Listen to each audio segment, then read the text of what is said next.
नमस्कार साथियों, इस वीडियो में हम बात करने वाले हैं भारतीय कृषि से जुड़े हुए महत्वपूर्ण 90 एमसीक्यू के बारे में, जो कि यूपीएसआई और यूपी पुलिस कांस्टेबल दोनों प्रकार के परीक्षार्थियों के लिए बिल्कुल इम्पोर्टेंट होगी। और यूपीएसआई की बात करें तो बिल्कुल आपको सिलेबस वाइज पढ़ाया जा रहा है, जो भी आपको सिलेबस दिया गया है।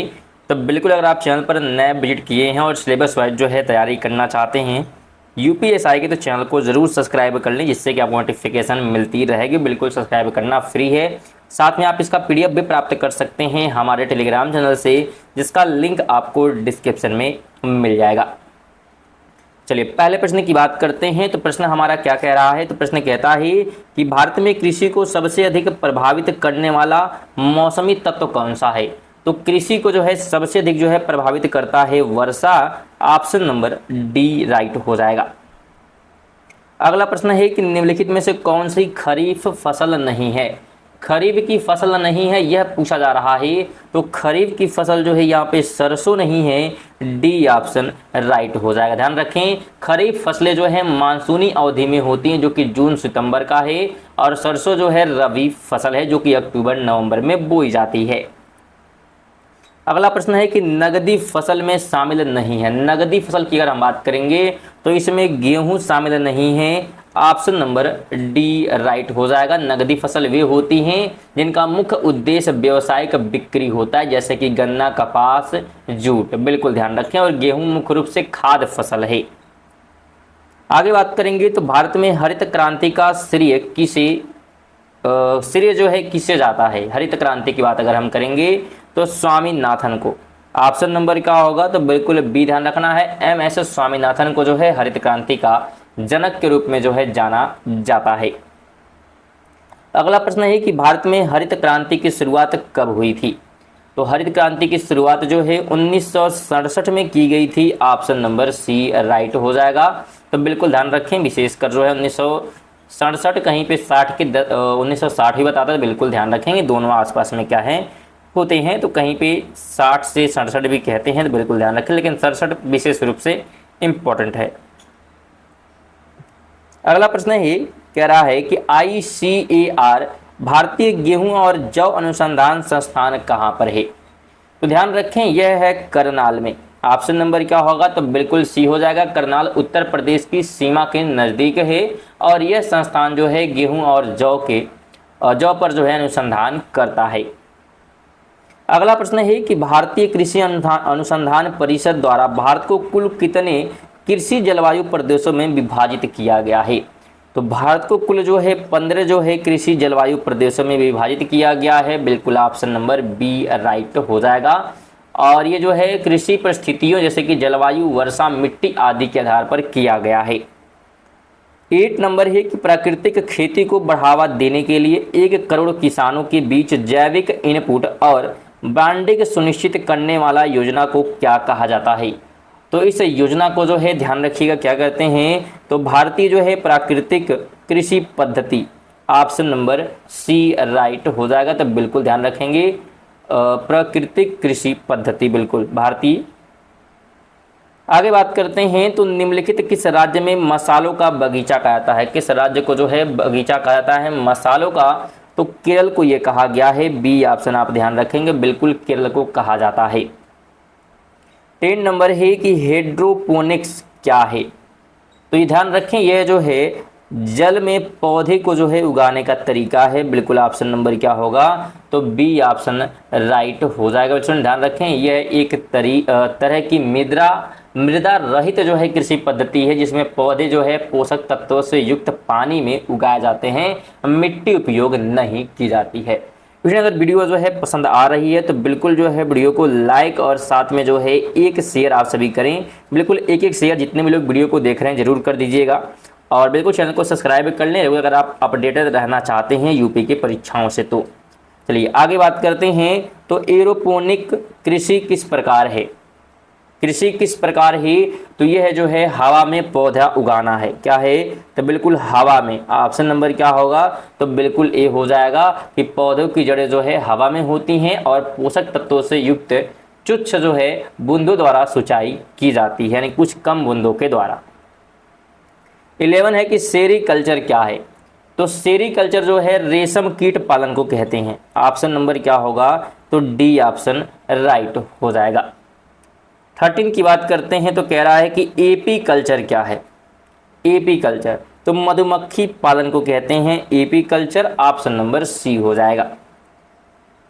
14 है कि भारत में कौन सा राज्य गन्ने के उत्पादन के मामले में सर्वाधिक है। गन्ने की बात करेंगे तो सबसे नंबर 1 पे उत्तर प्रदेश है, ऑप्शन सी हो जाएगा, क्योंकि यूपी में जो है नमी उपजाऊ मिट्टी व सिंचाई सुविधा जो है गन्ने के लिए अनुकूल है। अगला प्रश्न है कि भारत में गेहूं उत्पादन में कौन सा राज्य प्रथम है। गेहूं उत्पादन की बात करेंगे तो Uttar Pradesh, option number B हो जाएगा, बिल्कुल बी आपको ध्यान रखना है। अगला प्रश्न है कि भारत में सबसे अधिक मूंगफली का उत्पादन किस राज्य में होता है। तो सबसे अधिक मूंगफली का उत्पादन जो है गुजरात में होता है, ऑप्शन नंबर ए राइट हो जाएगा, बिल्कुल ए आपको ध्यान रखना है।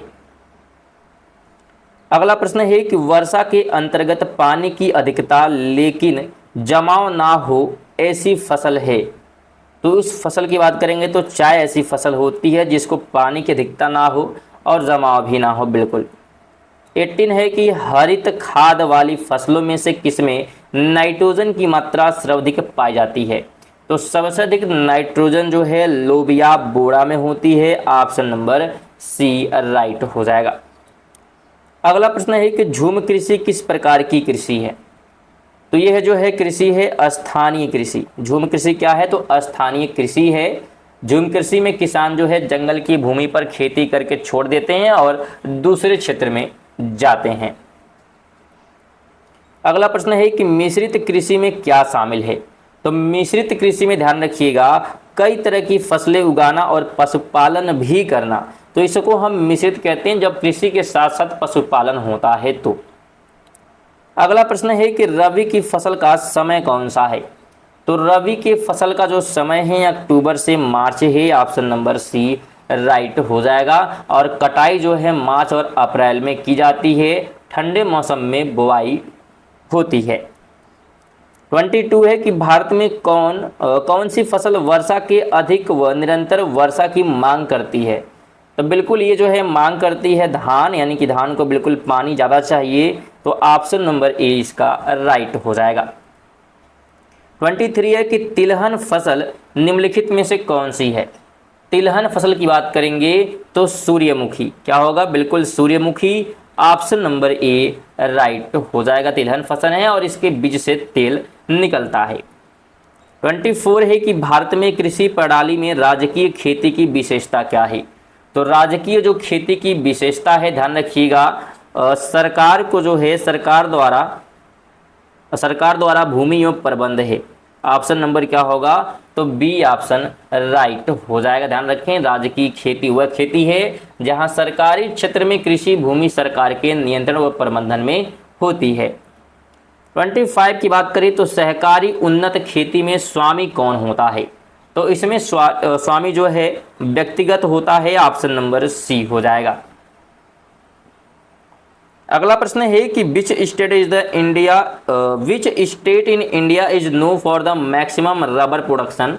तो इंग्लिश हो गया है, पूछ रहा है किस जो है राज्य में सबसे अधिक जो है रबड़ का प्रोडक्शन होता है, किस राज्य को जानते हैं हम इस रूप में, तो केरल को। सबसे अधिक जो है प्रोडक्शन कहाँ होता है रबड़ का, तो केरल में होता है, ऑप्शन नंबर बी हो जाएगा। अगला प्रश्न है कि भारत में तंबाकू उत्पादन में कौन सा स्थान है। तो भारत जो है तीसरा स्थान रखता है तंबाकू उत्पादन में, ऑप्शन नंबर बी राइट हो जाएगा। अगला प्रश्न है कि कॉफी की खेती के लिए उपयुक्त तापमान कितना है। कॉफी की बात की जा रही है, तो 16 से जो है 28 डिग्री सेल्सियस, बिल्कुल ऑप्शन नंबर क्या होगा, तो ए राइट हो जाएगा कि कॉफी के पौधे जो है मध्य तापमान पसंद करते हैं, अत्यधिक गर्मी या ठंड दोनों हानिकारक होते हैं इसके लिए। अगले प्रश्न की बात करें तो कॉफी के पौधे का रोपण किस माह में किया जाता है। तो इसका जो रोपण है ध्यान रखिएगा किया जाता है किस माह में, जनवरी से मार्च के मध्य में, ऑप्शन नंबर डी बिल्कुल राइट हो जाएगा, तो बिल्कुल ध्यान रखिएगा। आगे बात करेंगे तो गेहूं की खेती के लिए उपयुक्त वर्षा कितनी है। तो उपयुक्त जो है वर्षा 75 सेंटीमीटर है, ऑप्शन नंबर डी हो जाएगा। तो बिल्कुल डी आपको ध्यान रखना है। थोड़ा सा कलर स्टूडेंट थोड़ा सा जो है गाढ़ा यहाँ पे कर लेते हैं, जैसे थोड़ा सा क्लियर आपको दिखाई दे। चलिए आगे बढ़ते हैं। तो भारत में रबड़ उत्पादन के लिए सबसे अनुकूल क्षेत्र कौन सा है? रबड़ के उत्पादन की यहाँ बात की जा रही है, तो सबसे उपयुक्त है पश्चिमी घाट, यानी कि ऑप्शन नंबर ए। आगे बात करेंगे तो राज्य महाराष्ट्र में किस जो है तिलहनी फसल की प्रमुख उत्पादन होती है? तो यहाँ पे होती है मूंगफली की, ऑप्शन बी राइट हो जाएगा। अगला प्रश्न है कि भारत में जल भंडार का मुख्य उद्देश्य क्या है? तो जल भंडार का जो मुख्य उद्देश्य है भूजल पुनर्भरण करना है, ऑप्शन नंबर बी हो जाएगा कि जल भंडार प्रणाली जो है जैसे कि टैंक, तालाब आदि वर्षा का पानी जो है संचित करते हैं, जिससे भूजल स्तर ऊंचा और सूखे समय में पानी उपलब्ध हो सके। अगला प्रश्न है कि जवाबदारी साझेदारी कृषि क्षेत्र में किसके लिए उपयोग की जाती है? तो ये जो है उपयोग की जाती है किसके लिए? तो बिल्कुल विपणन और प्रसंस्करण बुनियादी ढांचे निर्माण के लिए, ऑप्शन नंबर सी राइट हो जाएगा। अगला प्रश्न है कि नीचे दिए गए में से कौन सी फसल ज्वार बाजरा समूह की है? तो ज्वार बाजरा समूह की बात करेंगे तो यहाँ पे बाजरा हो जाएगा, यानी कि ऑप्शन नंबर सी ही हो जाएगा कि ज्वार बाजरा जो है समूह मोटे अनाज होते हैं जो कम वर्षा वाले क्षेत्रों में उगते हैं। अगला प्रश्न है कि भारत किस कृषि क्षेत्र में धान गेहूं चक्र अत्यधिक व्यापक है? तो सबसे व्यापक जो है अगर बात करेंगे तो उपगंगा मैदानी क्षेत्र में, यानी कि ऑप्शन नंबर बी हो जाएगा।